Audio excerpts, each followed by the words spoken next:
আসসালামু আলাইকুম গাইস, আপনারা কেমন আছেন? আমি তো আলহামদুলিল্লাহ ভালো আছি। তো চলে আসলাম ভিডিও নিয়ে আপনাদের মাঝে। প্রতিদিন যেরকম কাজকর্ম করে ভিডিও, রান্নাবান্নার ভিডিও দিই, সেরকমই চলে আসছি আজকে। তো ঘুম থেকে উঠে সকালবেলা ঘরটা ঝাড়ু দিয়ে নিতেছি। বালিতে ধুলাবালিতে ঘরের ভিতর নোংরা হয়ে যায়। সকালবেলা উঠলে দেখি ময়লা ধুলা, উপর দিয়ে একটু খোলা আছে, সেজন্য বেশি ধুলা আসে, ঘরের ভিতর ময়লা হয় বেশি। আর চুল টুল উড়ে আসে একদম, কি বলবো। তো আমাদের তো উপরটা খোলামেলা, সেজন্য ময়লাটা বেশি হয় ঘরে। কয়েকবার ঝাড়ু দিতে হয় ঘর। তো রাতে ঘুম থেকে উঠেই দেখি সকালে অনেকটা বালি ময়লা। তো আগে প্রথমে ঘুম থেকে উঠে আমি দাঁত ব্রাশ করে আগে ঘর ঝাড়ু দিই। অনেক সময় দাঁত ব্রাশ না করেই আমি আগে ঘর ঝাড়ু দিই, কারণ আমার ময়লা দেখলে শরীরে ঘিন ঘিন করে, ভালো লাগে না, মানে বালি দেখলে টাইসের ভিতরে। তো সেজন্য আগে ঘুম থেকে উঠে ঘরটা ঝাড়ু দিই, তারপরে হচ্ছে বাকি কাজগুলো করি। তো বরাবরের মতো ঘর ঝাড়ু দেওয়ার জন্য এই তো দাঁত ব্রাশ করে মুখ ধুয়ে তারপরে হচ্ছে ঝাড়ুটা হাতে নিলাম, যেহেতু পায়ে বালি লাগতেছিল বিছানা থেকে নামার পরে থেকে। তো সেজন্য ঝাড়ু দিয়ে নিলাম আর ময়লাটা সাইডে রাখলাম। আবার রান্নাবান্না কাজ শেষ করে আবার ঝাড়ু দিব, দিয়ে ময়লাটা উঠাবো।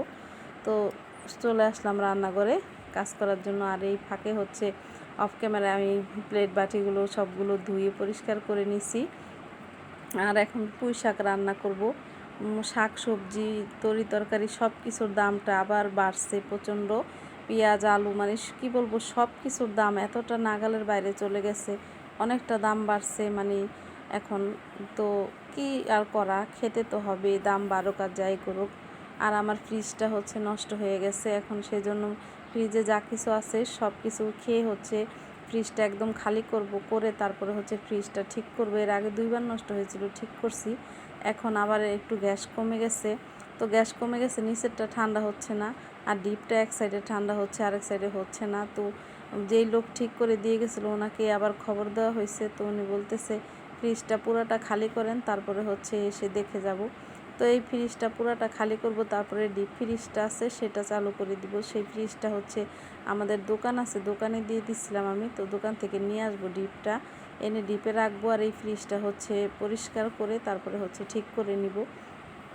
আর পুঁই শাক নিয়ে আসছি, পুঁই শাক দিয়ে, মানে শাকটাও প্রচণ্ড দাম, 20 টাকা করে এই শাকের আটি আমরা কিনে খাই, সেই শাক হচ্ছে এখন 40 টাকা। তো কী আর করা, খেতে হবে, তো সেই জন্য নিয়ে আসলাম। আর কয়েকদিন ধরে শাক দিয়ে ভাত খেতে খুব মন চাইছিল, মানে আমার হচ্ছে শাক আর সবজি এই কয়েকটা মানে না হলে ভালো লাগে না।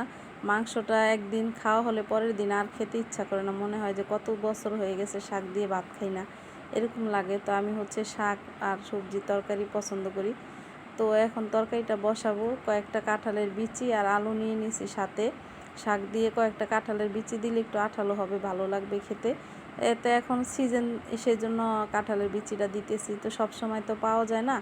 আর কাঁঠালের বিচিতে কাঁঠালে প্রচণ্ড শক্তি, কিন্তু প্রচণ্ড ভিটামিন। তো সেজন্য তরকারির সাথে ভাবলাম একটু দিয়ে দিই, খেলে ভালোই হবে। তো সেজন্য দিয়ে দিলাম। আর শাকটা রান্না করব হচ্ছে বড় মাছের মাথা দিয়ে।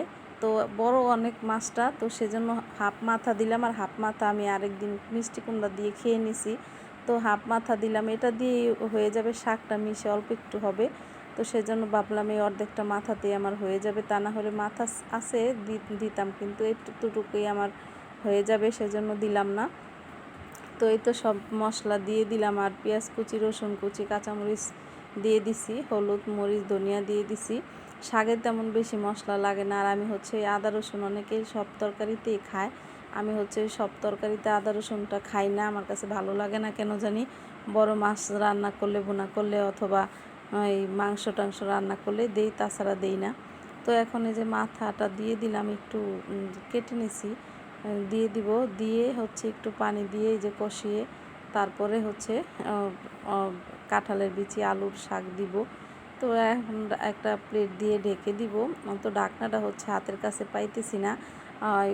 যখন কারেন্ট ছিল না তখন এই যে আমার রুমের ভিতরে, পাকের রুমে যে রান্না করছি, যে চুলাটা কিনে আনছিলাম সেটা দিয়ে পাকের রুমটা অনেকটা কালো হয়ে গেছে। কি বলবো আপনাদেরকে, যে এই চুলাটা যারা অনলাইনে বিক্রি করে একদম মিথ্যা কথা বলে যে ঘর কালি হয় না, পাতিলে শুধু হালকা কালি উঠে, এটা একদম মিথ্যা কথা। ওনারা একদম ভুয়া কথা বলে হচ্ছে বিক্রি করে, চুলাটা কিন্তু যারা যারা এই চুলাটা কিনে আনছে তারা ফেঁসে গেছে, বুঝতেছে যে কী অবস্থা। এখন বিল্ডিংয়ের ঘরে তো রান্না করা যাবেই না, একদম হচ্ছে খোলামেলা জায়গায় রান্না করলে কালিটা চলে যায়। তো আমি হচ্ছে কয়েকদিন রান্না করছি, আমার পাকের রুমটা টাইলসগুলো কালো হয়ে গেছে। তো এখন সেটা পরিষ্কার করে নিলে হবে, কিন্তু উপর সাইডটাও কালো হয়ে গেছে আর সিলিংটা। তো সেই জন্য এখান থেকে বের করে হচ্ছে আমি দোতলায় নিয়ে গেছি। দোতলায় তো এখনও কাজ শেষ হয়নি, খোলামেলা আছে, তো দোতলায় নিয়ে রান্না করছিলাম। আর হচ্ছে সিঁড়ি বেয়ে উপরে উঠানামা করতে খুব খারাপ লাগে, পা ব্যথা করে।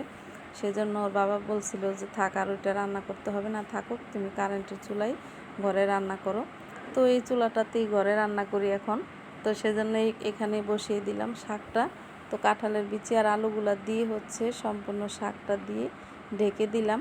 কিছুক্ষণ পরে আবার ফিরে আসছি। তো শাকটা হচ্ছে অনেকটা হয়ে গেছে, আমি মাঝে একবার শুধু একটু লাড়া দিয়ে দিছিলাম, উল্টে পাল্টে দিছিলাম।